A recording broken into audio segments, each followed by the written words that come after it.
This KFAN podcast is sponsored by Builders and Remodelers, exclusive Twin Cities provider of Elements Windows. Get the highest quality windows at unmatchable value. Visit buildersandremodelers.com for more details. iHeart presents the Big Three Playoffs. This Sunday, the remaining 4 teams battle to make the championship in the most physical, fierce, and competitive basketball league in the world. The action starts with the Big Three Monster Energy Celebrity Game. Then Dwight Howard and his LA Riot take on Montrezl Harrell and Dr. J Chicago Triplets. The finale will see popular Miami 305 with stars MVP Michael Beasley and Lance Stevenson take on Nancy Lieberman's Dallas Power. Who will make it to the Big Three Championship? The no-holds-barred action starts Sunday at 3 p.m. Eastern, 12 Pacific, only on CBS.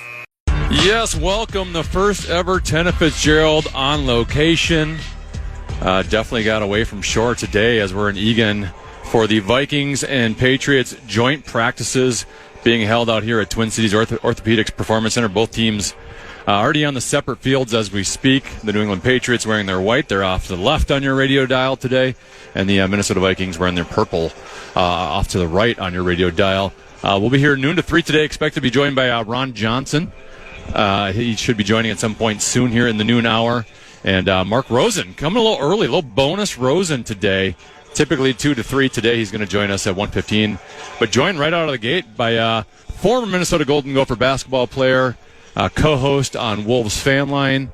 His name is Parker Fox. Parker, you might have to tell me what else you got going on. What am I missing? Are you doing podcasts? You're not missing much. You're not missing much right now. I'll tell you what. This has been the summer of decompression and kind of jumping into some new fields. And when basketball ends, it's kind of searching for what's next. I think this summer's kind of been that process. But I'm super excited to be out here today. Obviously, anytime I can hang out with you guys, hang out with PA, the whole crew. This is what it's all about. I'm a Vikings homer, true and true. So this is the hairs on my arms are sticking up a little bit, man. This is exciting. Now you this got to be your first year in forever where you're like not doing anything in the offseason, trying to plan for a basketball season. How's the body feeling, I guess, first and foremost? Well, I'm playing a lot of golf, so the neck and back are a little stiff. I know we're missing comment on this show today. We're still talking golf, but no. I could talk golf all day. We could talk golf all day, certainly. But the knees and all the joints and the soft tissue stuff, like I don't have knots in my legs and arms, and I'm feeling really good. So that's an encouraging thing. You can not have to eat like 20,000 calories every single day. Like you can back off some calories. You're not trying to gain weight to compete with Zach Edey and some of these bigs in the Big Ten. But no, take advantage of eating though. You eat while you can. Right? Exactly. Someday you're not going to eat so much. So it's definitely going to change. Those pint of ice creams every single night is going to have to come lower down a little bit. But no, it's good. It's great to kind of just decompress and figure out kind of my next chapter. And obviously we've been doing the stuff on KFAN and some of the Wolves pre and post game. As everybody knows, I'm more of a basketball guy, but to be out here as a guy who played football and all the way up until high school, like this is a pretty special day. What position did you play in football? I was a quarterback all the way up. Really? Yeah, I played quarterback all the way up. Played a little safety as well. Was really undersized. At what? Are you 6'9" now? I'm like 6'9" now. But freshman. At what point were you 6'9"? Like, what point did you get to your highest height? So freshman football weigh-ins, I was 5'10", 120 pounds. Wow. So I was one of the smallest guys, and I played quarterback all the way up, and then just wasn't good enough to continue to play quarterback. And last game of my football career, I ended up breaking my hand, which was out of basketball season for a little bit, so I'm like, maybe football's not for me. I'll stay focused to basketball and everything, but I still have a lot of passion and love for it, and I do miss slinging the football around, little slants over the middle. I was always, trying to get out of the pockets. We're watching Josh Dobbs right here. I was making fun of PA. That's a guy that always tried to get out of the pocket too, but he's definitely a talent outside of that pocket. I didn't have as much presence, kind of getting around those ends as well as he does. So you were a late bloomer to a certain extent. The 5'10" as a sophomore is not super short. But, not super short. But compared to where you are now. But playing basketball youth growing up, were you never one of the biggest, tallest guys? And how did that impact your game once you ended up growing? Well, I was always a point guard. So that's the thing, is I was always this three-point shooter. And I remember my 15U AAU year, I was like one of the leaders on our AAU circuit in three-point shooting. And then I made one in my 4 years at the U of M. So, and it was like a half-court heave before the buzzer at halftime. So I think it just kind of helped me with the versatility of my game. Obviously, you shoot a higher percentage while you're inside the paint and everything. But, shooting's a separator now in the NBA. You look at guys like Steph Curry, Damian Lillard, and some of these guys where if you can make 8 threes a game, you completely separate yourself from other guys. So it's definitely had a lot of facets of my game. I think it really helped my ball handling skills, just kind of my footwork in the paint. Some of those big guys, they just don't have the feet to kind of stay up and stay mobile. So for me, being able to kind of just be really athletic and then put that to a 6'8" frame and being able to play above the rim with a 40+ inch vertical, it gives you a lot of different advantages for sure. Looking back, do you regret not trying to become a professional quarterback? Could you have gone Division I as a quarterback? Some days. I think if I really locked in, sky's the limit, obviously. It takes a different level of time commitment at the quarterback position. I think these guys, just watching it at the U of M's, we're watching Max Brosmer right here in the red jersey, number 12. I just remember seeing him so briefly every single day compared to the way that I saw other guys. But just because you're the quarterback, you're the leader, like everything you do, you have to be locked in. Like, you can't mess something up. You can't not know a play. You can't, have a disagreement with players and coaches. Like, you got to be the guy. And I think I would have loved, that leadership and that responsibility. But I'm going to leave it up to some other guys because I don't need a linebacker blitz from Brian Flores and just taking one of the rib cage. I'll opt out of that one. So I know you can analyze basketball. Let's see if you got a little football analysis in you. Let's do it. Vikings Patriots joint practice. You're coming out here as a Rube. What specifically are you looking for today in today's practice? Yeah, I think for me, anytime I can come out to something like this and just watch high-level athletes compete, I think that's just something that really encourages me and fires me up. Anytime you get two different teams that are not supposed to like each other, it's not the regular season yet, but you're not supposed to come into this and be like, I like the New England Patriots, I'm going to take it easy on these guys. I want to see guys compete. I want to see some of these younger guys try to get off the line of scrimmage on the defensive side of the ball and make plays. I want to see our tackles really be physical and make plays. Is this Mac down here? This is one guy I want to see as well. Matt Collins, that's who you want to see? He's got this shirt situation going on. He said he started it. I can't remember the exact story, but he started this cutting of the shirt up the kind of the belly area, and then I think he's number 13. Yeah, I think he grounds himself as well. He walks in with no shoes to different games. This one tight end's got his jersey up so high you can't even read the numbers. I know, but I think at the end of the day, just watching these guys compete and not take plays off. This is you can't ever take this kind of stuff for granted. You're here for a reason, but also you got to earn it every single day, regardless if you're Justin Jefferson or if you're the 8th receiver on the roster. You got to go out there and earn it. So I think that's something I always look forward to. Attention to detail is always so big. As a leader and a captain for the past 3 years of the Gopher basketball team, like, I always wanted our guys to be really just having attention to detail. And I think football is kind of the epitome of that, right? It's like every little thing. It's such a game of inches, and it's such a game of being the right guy, doing the right thing, doing your job. So if you can come out here and do your job and look good while you're doing it, that's kind of stuff I'm looking forward to today. Another former Golden Gopher great from a different sport, Ron Johnson, former wide receiver for the Minnesota Gophers. He joins us now. Ron, I'll ask you the same question I just asked Parker. Patriots, Vikings, what are you looking for specifically in joint practice today? For me, it's the interior line. I want to see Fries and Kelly go up against this new-look Patriots defensive line with Vrabel's kind of input on it, and then vice versa. Flores' defense has been giving the Vikings offense hell most of the practices, and so I want to see, can the Patriots offensive line, if the Patriots offensive line somehow handles his defense, either one, he's not giving them a bunch of schemes in practice that he wants them to see on film anyway, or the Patriots offensive line is better than we thought they were. But it's going to be the trenches for me is where it starts in these days, because they didn't get to hit each other at practice much in the up front, and this is when they do. 7-on-7 is always 7-on-7. Team is always team. 3-on-4, I think we'll see a little bit of that. If they go, I think they'll go goal line a little bit. So when the bigs get to bang a little bit and running back, can you get 1 yard? I look back at the Lions game and the Rams game when Kevin O'Connell got into the red zone. They got stopped because they threw the ball too much. And that's the reason why they brought in Jordan Mason. So, what does Jordan Mason look like in short yardage situations? That's what I'm looking for. I know the easy answer to say I want to see the receivers and all this stuff, but so that's what I was going to say. That's the difference between you and me. You're an actual football guy. So you're going, I got to check out the trenches. I'm more of a casual football guy, and I'm just like, I want to see J.J. McCarthy play more than 12 snaps like we saw the other day. Right. I felt like it was such a small sample size that I couldn't get a feel either way, whether it was good or bad. I thought it was just okay. I thought he was solid. I thought he was fine. But now, seeing him against first-teamers, and I'm guessing the Patriots are going to go pretty hard. That's what I want to see. I want to see how J.J. holds up. Yeah, I mean, again, this is the one time where his offensive line has to really hold up a true defensive line, and guys really trying to come. They can't hit the quarterback. But they are going to have some live periods where, they're going to blow the whistle if they deem it a sack. And does he move in the pocket? Can he move his feet quick? Can he change and kill the play when he's supposed to kill it? Because a lot of guys kill it or can the play. And you saw some of the Browns' issues with Dylan Gabriel, and they were saying he's going the wrong way. And Anthony Richardson, he had a scat protection and had it going left. He should have switched it to scat right. That would have saved him a broken finger or a dislocated finger. So can J.J. McCarthy pick those things up when the Patriots do some of that front seven move and shifts? And can the offensive line, do enough to talk to him to decide who's the mic? And then when they do any twists or stunts, how is the line picking it up? I mean, they have a Donovan Jackson rookie out there, guard.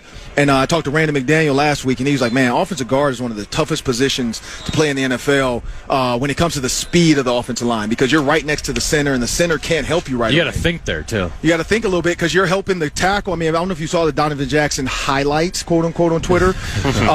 But he did a good job of, looking to his left, sifting the guy to his right, coming back and helping the tackle. Then the next time he knew he didn't have to help out the tackle, he went straight to the inside to help out the center. But again, I'm not going to joke about Bradbury and all that stuff because he is here today. But, we saw numerous times where the defensive line was in the quarterback's lap because we felt like Garrett Bradbury got walked back. And we're not seeing that right now because I don't know if you've stood next to Kelly and Fries. Big dude. Huge dude. I know they're all over 300 pounds, but they're it's all just a big, different type of big. When you see him, he's a big, strong-looking guard, and so I think that's going to help Donovan Jackson as well out with those two.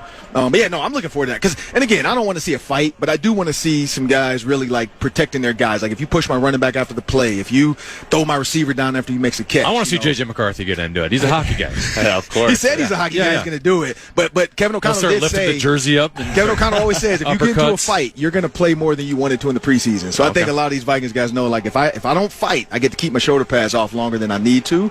So, I think a lot of those guys keep that in mind. Don't get into a fight because then you end up doing a whole half in preseason as punishment. Because that's the punishment now. I'm not going to fine you. I'm going to make you play. All right, we got a couple fan line guys here. Ron Johnson from Vikings fan line, Parker Fox from Timberwolves fan line. We're here covering the joint practice between the Minnesota Vikings and the New England Patriots, day 1 of 2 at Twin Cities Orthopedics Performance Center. We'll return right now. They're just on separate fields warming up, but once we start battling out, we'll give you updates live on the Tennafitzgerald today, noon to 3, right here on The Fan. The reviews and ratings are in, and Ice Cube's Big 3 is the surprise hit of the summer. And to cap off the season, iHeart presents the Big 3 Basketball Playoffs. This Sunday at 3 p.m. Eastern, the remaining 4 teams battle it out for the right to make the Big 3 championship in the most physical, fierce, and competitive basketball league in the world. The action starts with the Big 3 Monster Energy Celebrity Game, where your favorite stars compete in Big 3 3-on-3 basketball. Then the first of 2 semifinal games features Dwight Howard and the LA Riot taking on Montrezl Harrell and Dr. J's first-place Chicago triplets. The finale will see popular Miami 305 with stars MVP Michael Beasley, and last will Make You Dance Stevenson take on Nancy Lieberman's Dallas Power, who finished the season winning 5 straight weeks to capture 2nd place. Can Glenn Rice, Greg Monroe, and Paul Millsap stop Miami's physical assault, or will Miami and Beasley put an end to Dallas's winning ways? Who will make it to the Big 3 championship? This no-holds-barred action starts Sunday at 3 p.m. Eastern, 12 Pacific, only on CBS.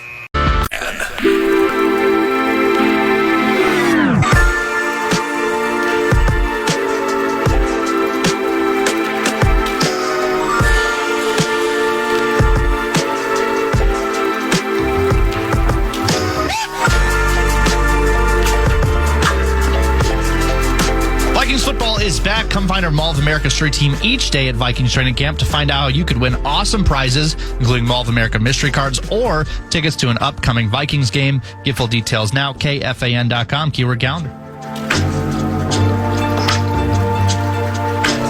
Tennafitzgerald live from TCO Performance Center in Eagan. Vikings, Patriots, joint practice. They're still on separate fields warming up as we speak. Ron Johnson from Vikings fan line and Parker Fox from Timberwolves fan line joining me. Ron, going back to Saturday's game, when you're seeing these players go in such small sample size, right? Like a J.J. McCarthy, for instance, plays 1 drive, 12 plays. Even the other quarterbacks and the other players, you're only playing maybe a quarter or a couple drives. and you're not going up against first teams. How do you evaluate how much stock to put into how they're performing? Yeah, so, I mean, honestly, the GM and the scouts, they get paid a ton of money to do this. That's why these joint practices are so important. You get a little bit of an idea. So here's the thing. If you're going against a guy you should be better than, it should look like it. So like Max Brosman, for instance, he looked way better than everybody else on the field. He was getting the ball out of his hands. He looked great. So I think that's an easy evaluator to say maybe he deserves some twos reps just to see. Sure. Maybe there's some threes reps just to see how he looks with the threes and the twos. But that's how this thing goes. Like every week you have to move yourself. Like Brian Asamoah, he was in the 2 spot in front of Kobe King. Well, Kobe King outplays him in that first game, and it kind of solidifies what the coaches were already thinking. But they did give him first dibs on the when Blake Cashman went out, or not Blake Cashman, but Ivan Pace. And so Kobe King comes in, him and Eric Wilson, and Kobe King has a pretty solid day. You don't see any errors, you don't see any MAs. You hear the special teams coach talk highly about him when he did his presser. But yeah, it is tough. But I think that's what you want to see. Like if you're getting dominated by the 4s and the 3s, yeah, you're not going to make the roster. But if you're out there dominating the guys that you're supposed to be better than, I think that gives the coaches a little bit of an inclination of what you should be. So the timing of the Asamoah release, which happened yesterday, is this just, hey, we're doing this guy a solid and letting him get out early to sign somewhere else? Because you kind of also take a little bit of a risk there where you still have joint practices and games and Ivan Pace or a Kobe King could get injured, and now you just let this guy go early. Yeah. So what's kind of the thinking there? I think they're doing them a solid. Okay. If you keep them to the 90-man cut day, that's tougher to make a roster because now you have whatever that is, 40-something guys getting cut per team or 30-something guys getting cut per team, and now everybody's in like a rat race to find their guy. This way now his agent can do some calling around, Colts, Browns, whoever might be looking for a linebacker. I know Cato June with the Colts liked him out of the draft because he told me they were thinking about drafting him before the Vikings took him. So potentially some of those teams that maybe say, look, we're running a 4-3 defense. We have a better fit. Like this 3-4 doesn't fit his skill set. He might need to be a true Sam linebacker that just plays outside, drop flat, hook zone type guy, not a, Ivan Pace. If you watch him, he's like it's a lot. He's a Tasmanian devil out there. And then same with Blake. Blake's a hard-nosed, hammerhead, run up, take on the fullback, blitz the quarterback. That's not Brian Asamoah's role. His role is I want to run sideline to sideline, cover a lot of field, make the tackles in open space. So, yeah, I think they did him a solid. Parker and Ron, you can answer this after. Parker, I know you're a longtime Vikings fan, having grown up in the Twin Cities. Stefon Diggs. Yeah. Here now. This isn't at U.S. Bank Stadium where you're going to get the highlight video during commercial break that's going to show him doing the Minneapolis Miracle catch, and then hey, welcome back, Stefon Diggs. Yeah, we're not going to get that. But how do you think the fan base here is going to receive Stefon Diggs? Let's say he makes a catch. You think he's going to be getting applause, or you think he's going to be getting boos? How do you? I do. I think the applause is more appropriate for our Minnesota nice culture here. I definitely remember the Miracle very well. I remember us by 18 or 19 years old. I was watching it with some opposing fans of the other team, so we were chirping back and forth and everything. And you were friends with Saints fans? I know. Yeah, one of my good buddies, Braden McNeary. There he is, by the way, too. He has on the over there. Yeah, green shoes. Okay. Oh, green shoes. There's a couple of them with green shoes. Yeah, wide receiver room got the Grinches on. He's walking to the back. 6 there. So 8 has them. 8 has them back in the back, green shoes. So he is here. He is going to go. We'll see how many full team drills he does. I'm hoping one-on-ones for sure. That's when we watch him. Totally. What do you think? Do you think Minnesota fans? I think some people will boo him. You get a little booze? Okay. Some will. I mean, somebody asked me today, they're like, is anybody in the Vikings office that still might have issues with? You remember when he overslept or something, was sick, didn't call in sick, but was sick. That sounds like Rosen. He said he was having a bad, he said he made a bad decision when he did that. I think Rob Brzezinski is probably the only person that probably directly is still impacted by that. Everybody else is new, so I don't even think Diggs heard there was a boat here, so he wanted to show up today. Lake Minnetonka. That's right. You know what? Lake Minnetonka never got blessed with the Stefon Diggs party, I don't feel like. So, he waited till he left and got to the Boston Tea Party, but now he's back. Maybe he'll go to Minnetonka this afternoon. Who knows?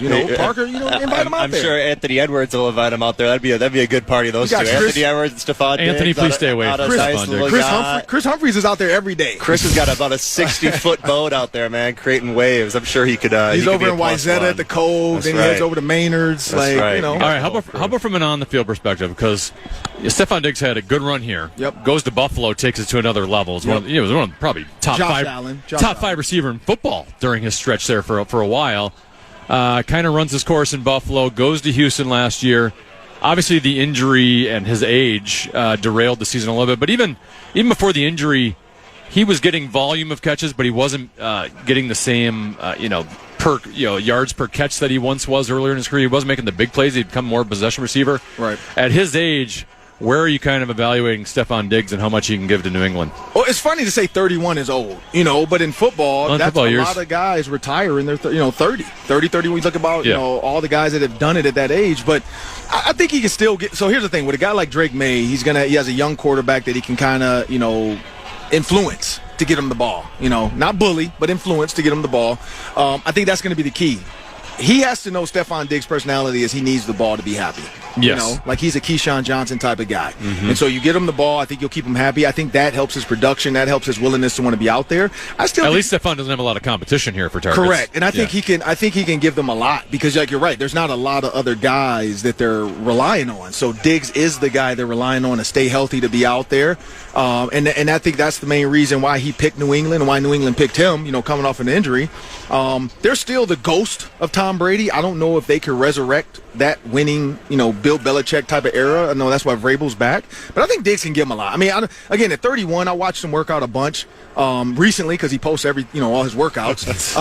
But he looks like he's in great shape. Like he's run, like his mile an hour. I think he got up to like 21, 22 miles an hour running on a treadmill. Like he's doing all the stuff you would think. I mean, LeBron James. I just saw LeBron James at 40. I know.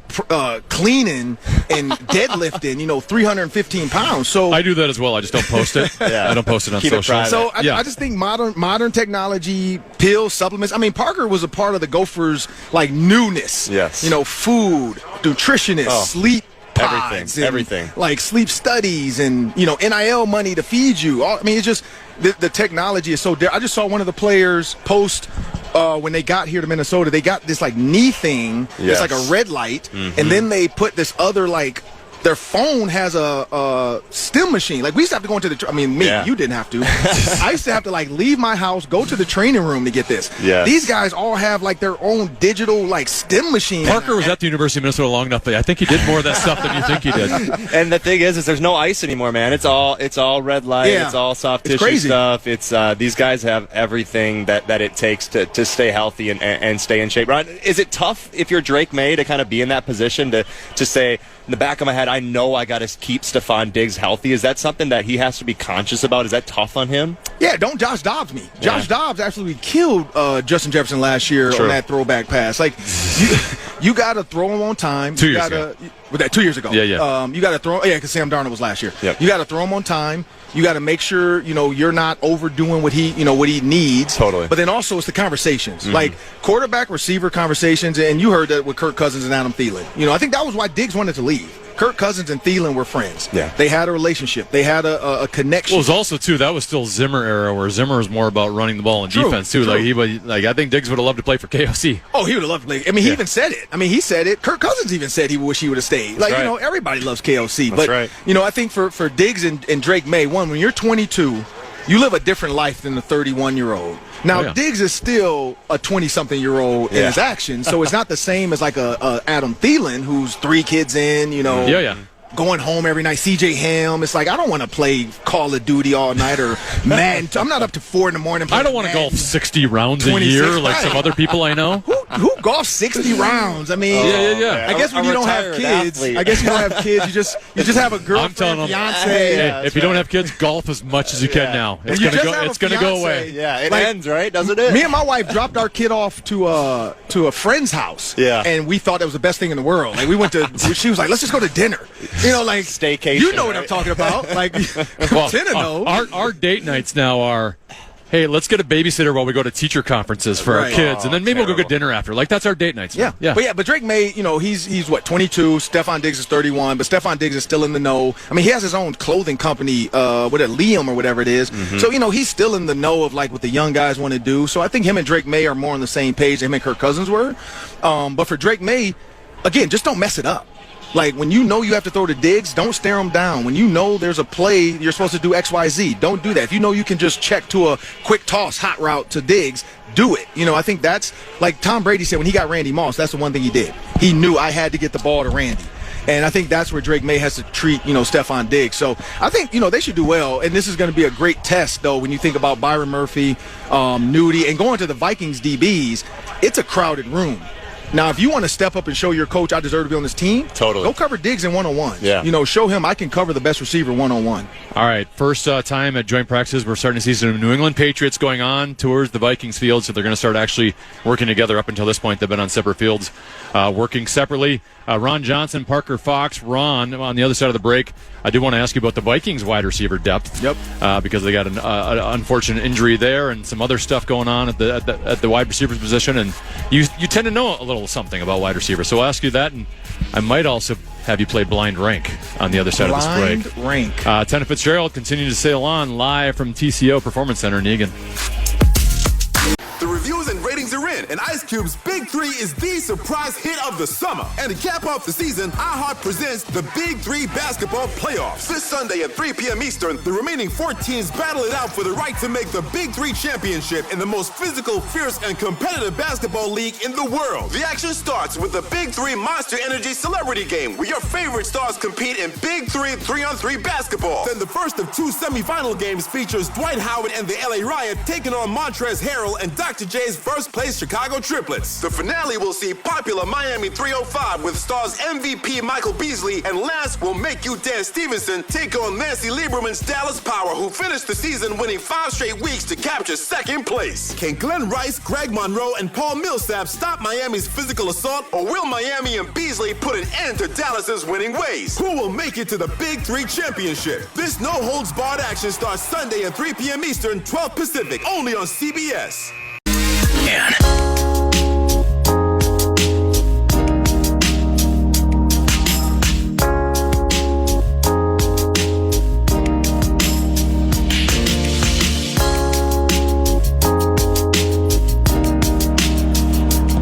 Welcome back, Tennafitzgerald. Vikings, Patriots joint practices, and they've finally got underway here. They're done with their warm-ups, and Ron Johnson and Parker Fox joining me. And Ron, as you mentioned in the commercial break, Stephon Diggs just caught a deep ball and celebrated. This is a lot of overload stimulation going on here, right? Yeah. So to the right of us, you've got our quarterback, J.J. McCarthy and Sam Howell throwing to our receivers, just one-on-one routes against their defenders. Far side, it's the opposite with Drake May and the Patriots quarterback and receivers against our defenders. And then to our left, we got our offensive line against their defensive line, but they're just doing one-on-ones. And then far away, it's our defensive line against their offensive line, just doing kind of one-on-one stuff. Yeah. So as you mentioned during the commercial break, J.J. McCarthy first pass through an interception, but receivers. I think it was receiver's fault though. But it's also one-on-one where you're forcing the ball to him, right? Correct. It's not like you would necessarily make that throw in a game. But they're trying to make the receiver make a play. Yeah, and what I look at is I look at the body language of the receiver after the play, and Lucky Jackson kind of did the hands like, oh, did I run the wrong route? Because it looked like he ran a curl and JJ threw a dig. How do you run the wrong route? Well, because there's terminology. So what normally in one-on-ones you should say is just, I got a 7, I got a 6, I got a 5, I got a 4, whatever. Like, don't make it complicated. But sometimes the quarterback will say they want to go through their progression of say, okay, you're the X, and we're running Florida.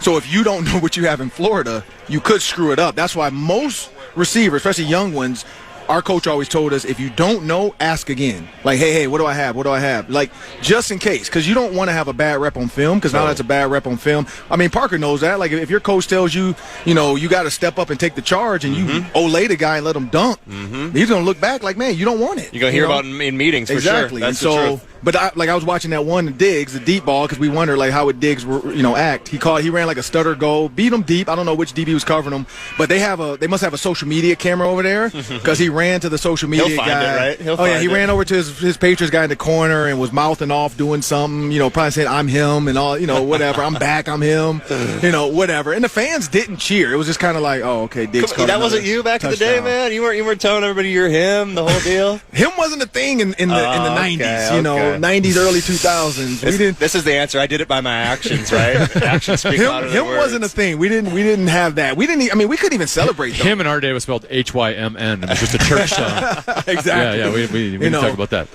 But yeah, no. So it is. Tenna's right. It's overstimulation for football junkies because it's literally you're just looking at every field trying to catch the next play so you can have a little bit of content. Because of course, with Rosie, we're going to talk about this on the pregame show on Saturday. Maybe if Rosie remembers, we have a show.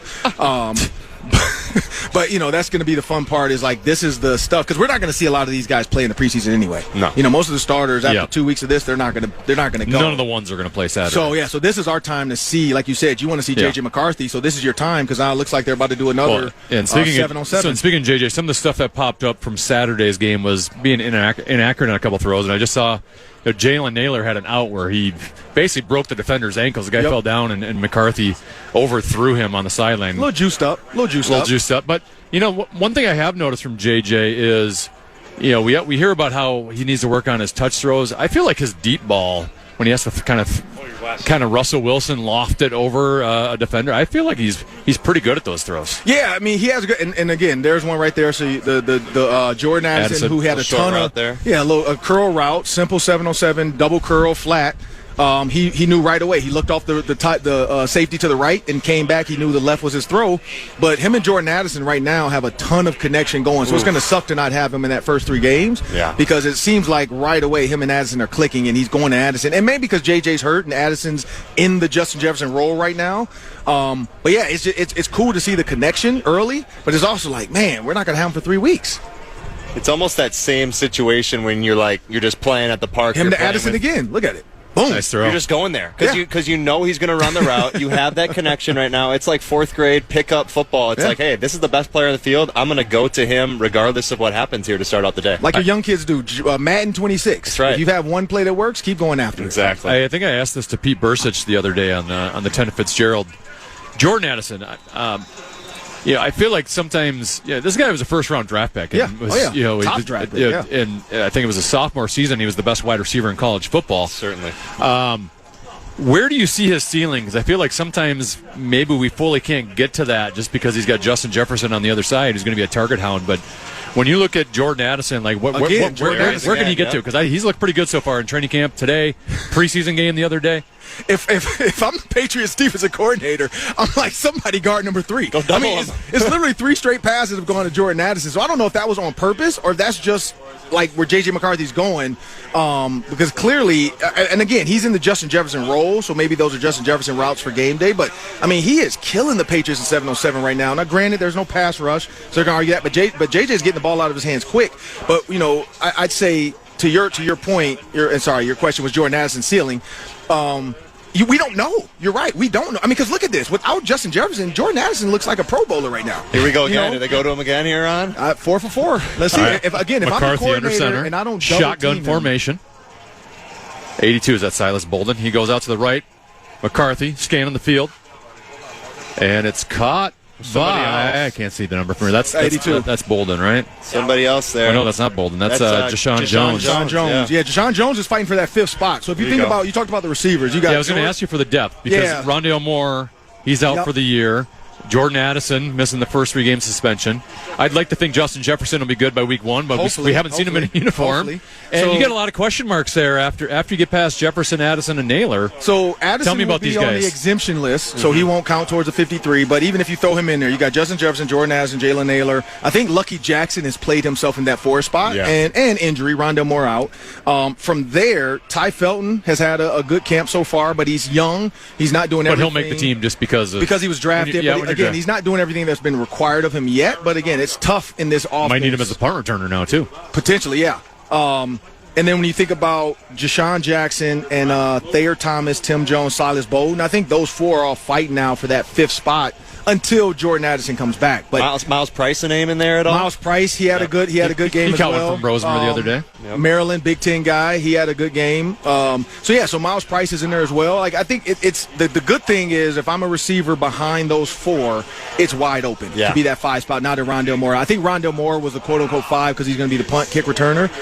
His injury now opens it up for other guys. But I think Lucky Jackson's going to have a big role in that first game. He's going to be wide receiver 3. And so you think about Lucky Jackson. So I don't know a lot about Lucky Jackson. He's the XFL guy. Yeah, so, but what type of receiver is he? He's a slot receiver. He's a slot receiver, shifty. He has really good hands. He's quick. The thing is, he just had a lot of opportunity. But and you know this, Tenna, like injury, and Parker, you know this too with basketball. Yeah. Injury can create a lot of careers. And Certainly. injury to Rondale Moore is probably going to help, and suspension is going to help Lucky Jackson get film out there and say, look, I deserve to be here as the fourth receiver. Brandon Powell last year was supposed to be the guy. It never really worked out truly. I think Lucky Jackson could be, he could be the jet sweep guy. He could be the guy that runs some of the smoke screen stuff. Between him and Felton, I think that's look. And then in Price. Again, Price. Oh, Stephon Diggs, far again. side, just caught like a 60-yard touchdown pass. There you go. No, that's not Stephon. I keep getting number 6 and number 8 screwed up. Same shoes on, too. Same They have the green shoes. No, number 6 is Javon Baker, so that Yeah. was not Stephon Diggs. Ron, are the Vikes are they on the call, or are we calling around? Is there wide receivers that you think are names that are popping up right now? the Especially rumors- with I was just going to ask that question, Yeah, Parker. there you go. You can Sorry do the to show. sorry to take your job, yeah. but- You can you can host tomorrow. Rumor mill. I talk to guys like Ryan Clark and guys that I have done stuff with. Whether played or we done shows together or we just know each other from drafts years ago. But a lot of those guys are saying the Vikings not calling around, but doing what every scout does. They're going to all these I talked to one of the scouts for the Vikings. They're going to these preseason games. They're checking stuff out as well. And so potentially, if there's a guy that they think might get cut, that could be a wide receiver 3 or 4 to hold him over to Addison's back. Yeah, that's obviously an option as well if they're not happy. Because even though you're on this roster, sometimes the guy that ends up being your 4th or 3rd receiver that contributes to your team is not the guy on your roster right now. Brian Asamoah might go to another team and be a great special teams guy this year for them. So you just don't know. The NFL is such a fickle world of what have you done for me lately? And these receivers are all having to prove themselves this week and next week. Yeah. But this next 2 days is going to be huge for those the guys you just talked about. Totally. If they don't want somebody to come in and take their job, today and tomorrow are the days where they can show, Keenan McCardell specifically, hey, coach, I can do this. Put me in the slot. And I even told Felton, I interviewed him last week, and I said, hey, man, because him and Joker Phillips was my coach with the Gophers. He was his coach at Maryland. And so I told him, don't forget what Joker taught us, which is learn the offense. Don't learn your position. Yeah. And that kind of motion Totally. offense in basketball. You should know the 4, the 5, and the 3. You got to know everything that's You got to going know on. everything out there. So you got to know the X. You got to know the Y and the Z, because if they just need a guy, you should be able to run in and say, coach, I'll take this. You run in, you play the Z in this play. And a lot of it's simple stuff, too. You know what I mean? Yeah. I refer it to basketball. It's if you got a point guard coming down the backside, there needs some backside action. Correct. And it's the same thing in football. If you see a safety drop or a safety come out, okay, what's next? You know what I mean? And you got to it's know always all thinking of on it. levels. You got to know all of it, Exactly. just like you talked about the Jordan Addison route. Jordan Addison had the corner route, receiver underneath had the arrow route. Yep. J.J. McCarthy did exactly what he was supposed to do. Pump the arrow, make the safety sit, and then throw the corner. Jordan Addison makes a play. But the other thing, too, though, my point, my roommate for the Gophers, Jermaine Mays, might have been one of the dumbest guys I've ever met. I hope he's listening. Yeah, I was going to say. We had a test, so we used to get tests back in the day. I know they probably still do tests. You do the I'm test sure. for the game. Yes. And it would be 10 questions. Every answer to the question, if it didn't have anything to do with him, he would put I play X. I play. He was like, I'm not answering this because I don't have anything to do with that. I play X. Literally, our coach. He didn't want to learn all the positions, did he? Our coach No. Xeroxed it and put it on the projector. This is old school projector days, gosh. and he was like, it was for the freshman. He was like, don't ever do this. Don't answer this He's way. like, don't answer like this, idiot. But yeah, he put I play. So some guys are literally like that though. They just don't. They don't want to learn the entire offense. They want to learn what they know and what they have to do, and that limits their potential on the field. I guarantee Stephon Diggs is going to line up in every potential spot on that offense over there. Oh, yeah. Same with Justin Jefferson. He knows and Jordan Addison. They know every single spot, and that's the way you get on this team. And I think Lucky Jackson could be that guy, and Price is another one, because Price and Max Brosmer seemed like they had a good connection last weekend. And so again, it's got no. a pick. That's a terrible That was ball. a bad throw. That was about 10. To Jalen McCart- Naylor was running the dig, 14-yard dig. Should 10 have feet Wide over open. his head, right? Yeah. Wide open. Yeah. Should have threw it at his body, threw it over his head, and interception by the safety behind it. You could So- tell his immediate reaction, too. He went head down. He wants that one Well, back. start the quarterback controversy now. That was not a wants good that throw there. throw But back. I was just going to comment about how once they went to 7-on-7 here, that our quarterbacks were having a lot more success, right? Because you've got Early they you did. got multiple options. Yeah, obviously nobody's rushing them, and they got all day to sit back there and find their guy. But that particular throw by McCarthy, Jalen Naylor was wide open on that one, and he just he wants flat that. out Of over all it. time for him to do that, too, it felt like everybody stopped to watch that play. I Yeah. know. Because that was the last play of the period. Everybody's And- migrating. All the over linemen here. now have Yeah. moved Yeah. from the field to our left to the field to our right. I'm assuming Team. I haven't been to a joint practice at this point, Ron. Are we going Looks to like have team 11-on-11 down, coming up at some point? potentially or- with down and distance, because they have the down and distance marker over there. So Yeah, they're there you probably go. going to do some type of maybe position, 3rd and 2, 2nd and 7. Red zone stuff. No, just open field to get yeah. a true look. So if it's 2nd and 7, Flores is going to call call the defense different if it was second and 9 or third and 9. Third and 2, KOC probably calls a different play than he would call on third and 7. So what he's probably trying to do, and he is mic'd up in his helmet. Yeah, he has offensive line with him, so it looks like some type of team move the ball period. But they use the headset because he has to get used to that too. KOC can talk to him up to 15 seconds, and so it is getting him ready for that too. How much does KOC talk? Are we live 11 on 11 over there? Is that what it looks like? Yeah, it looks like they have the chains on their side. Yeah, they do too. on the other side. So they have Patriots offense versus the Vikings defense. Yep. Drake May, a little swing pass, I'm assuming, to the Travion So they have Henderson. chains on both sides. Looks like they're going to do, whatever. Move the ball is what we used to call it. Move the ball for both sides because, so the down marker's moving, the chains are moving. So, and they're just giving different looks, 2nd and 7, and it's all scripted. This has all been pre-planned. They already have the script. It doesn't matter how many yards the guy gets. They're going to say the next play is at 3rd and 2.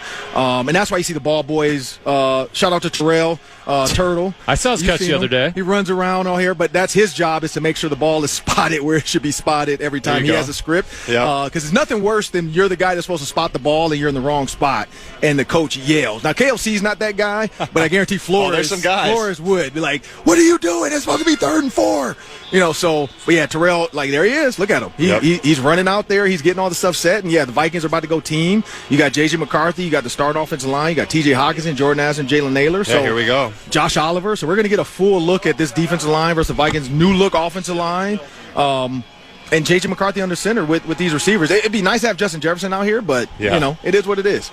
Max Brosman back here warming up, so I don't know if he's going to get any reps or is he just getting his... Well, after that last throw by McCarthy, I think they're just going to give Brosman some looks against the ones. Ready, right? Keeping them ready. I don't watch a lot of baseball, but I do watch the baseball guys, the relief pitchers that come out with the cool entrance. I wish backup quarterbacks got that. Let's get the headset on PA to have him do a call here. Turn the lights Addison down out left. Here. Naylor out right. McCarthy's going to hand that off to Aaron Jones. Though the angle we're at, that's either like a 15-yard run or a 2-yard run. It's hard to tell. It was a nice hole. It looked like everybody was held up. Hit his own lineman, I think, a little bit. Got tripped up a little bit there. Looks like they're making it like a 3-4 yard gain maybe. So we're going to have 2nd and 6, 2nd and 7. Yeah, it's hard to see, obviously, the other side. Normally, they have a spotter in the booth that would help you out normally. So, well, normally, you're doing a hard job. We wouldn't be at this angle. I also have zero play-by-play experience. And I don't know the game of football very well. So I couldn't tell you what formation they're in right now.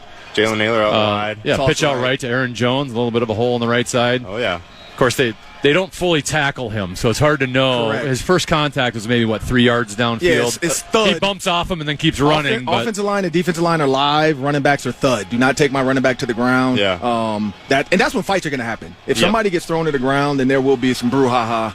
And I know the fans both teams seem very friendly so far. Well, the fans love it because they get to put it on social media. And Vrabel might be the first one in there. I know. Last time he got the cut over the eye or whatever. All right, we got Jordan Mason in the backfield now. So Lucky Jackson, Jordan Addison out left, type bunch. This might be just run period. This might be all run plays. What if we just see an interception right here? Play action. Play action. Little rush on the backside. Let it go. He's got Hawkinson open. Okay.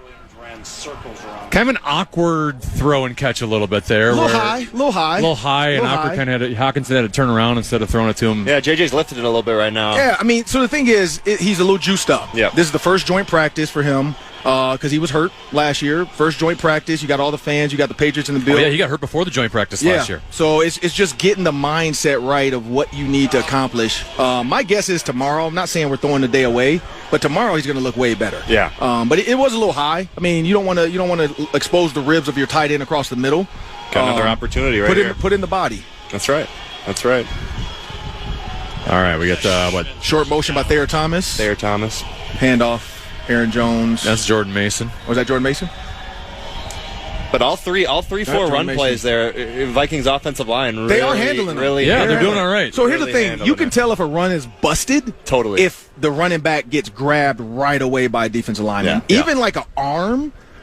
A guy like Jordan Mason, I mean, the kid's like 220 pounds. He's running through an arm tackle. Yeah, so if you have half of his body and just your arm is out and you're running back like this, that's a pancake. Like an offensive lineman is going to finish that, and Jordan Mason's gone. So unless a guy breaks through and absolutely just destroys it, which we'll hear about it if it happens on the other side, if the Vikings destroy one of their offensive linemen on a run play or something. Yeah, like on the other side, the Vikings defensive lineman, hit the Patriots running back instantly. Yeah. That's a 1 yard play. That's nothing. Yeah, that's nothing. They stuffed it. Their line held it up. I mean, that's a 1 yard play.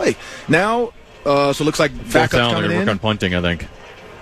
Number They put up 8's the in. fist for fourth down, so I think we're going to get it. Oh, no, Howell's coming in. Yeah, so that was fourth down for JJ, so now they're moving on to the next. So Okay. now Howell gets his chance.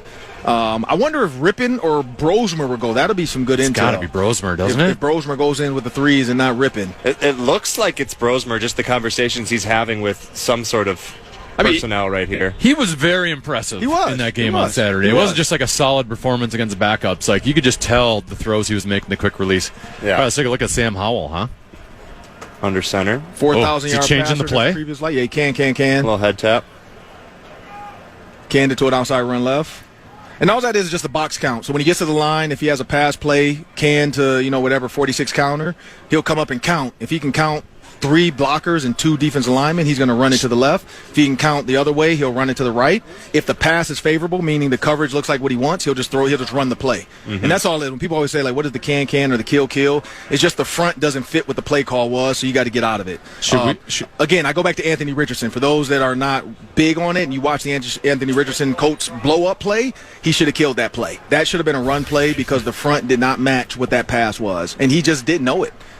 So Ty Chandler, the first one getting some run here on this second team. Should we make anything that's out a of dead that? play. I thought Xavier Scott looked play. pretty good So on Saturday. he did, but again, Ty Chandler has had success with this team in the past, so he's the default 3 still until Xavier Scott shows, it's not a one-time thing. You can't be a flash in the pan. You got to do it multiple games to upseed a guy that's been a potential. I mean, Ty Chandler, we thought he was better than Alexander Madison, so I think they know what Ty Chandler can do. Can Xavier Scott do it multiple games, multiple practices? Here's Xavier Scott here's now. Xavier Scott. So now he's a bigger back, too. He's bigger, but he can catch the ball. No, and so Rippin's in Yeah, over Rippin's in. over Brosmer. Rippin under unfortunately, center. people. So sorry for those listening at home that were hoping Max Brosmer would go in before Rippin. Rippin is still 3, but I would say 3A, and Brosmer is 3B. Yes, I agree. I would not say 4. All right, let's go to a commercial break. Can you guys stick around for a little bit longer? Yeah. All right. I think Rippin got 1 play, though, so I wouldn't put too much into that. Well, it's back to J.J. McCarthy. J.J. McCarthy, yeah, a little quick run, and then he's out the game. All right, Parker Fox, Ron Johnson, they're going to stick around for a little bit longer. We'll have Mark Rosen here in about 20 minutes. Vikings joint practice with the New England Patriots at TCO Performance Center. We'll continue to break down this action next right here on The Fan. Presents the Big 3 Playoffs. This Sunday, the remaining 4 teams battle to make the championship in the most physical, fierce, and competitive basketball league in the world. The action starts with the Big 3 Monster Energy Celebrity Game. Then Dwight Howard and his Ellie Ryan take on Montrezl Harrell and Dr. J Chicago Triplets. The finale will see popular Miami 305 with stars MVP Michael Beasley and Lance Stevenson take on Nancy Lieberman's Dallas Power. Who will make it to the Big 3 Championship? The no-holds-barred action starts Sunday at 3 p.m. Eastern, 12 Pacific, only on CBS.